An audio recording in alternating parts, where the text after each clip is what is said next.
Hey guys, welcome to Math Channel. Subscribe to our channel for more. 12 divided by 2 plus 2 in parentheses times 3. Now, 2 plus 2 equals 4. 4 times 3 equals 12.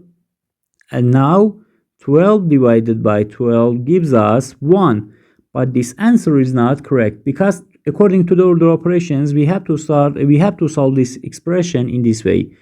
First parentheses, then exponent, then multiplication or division, and finally addition or subtraction.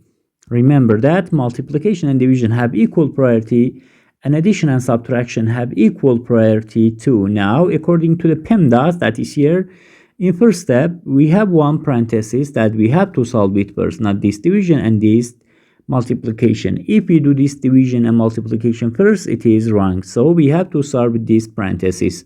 2 plus 2 gives us 4. Let's rewrite the expression. We had 12 divided by 4 times 3. Now in next step, we have one multiplication and one division. And as we know, according to the PEMDAS, multiplication and division have equal priority. So we have to work from left to right. Now we have to start with this division. 12 divided by 4 gives us 3. And now in next step, 3 times 3 gives us 9. So our final answer to this math expression is 9. Thank you for watching.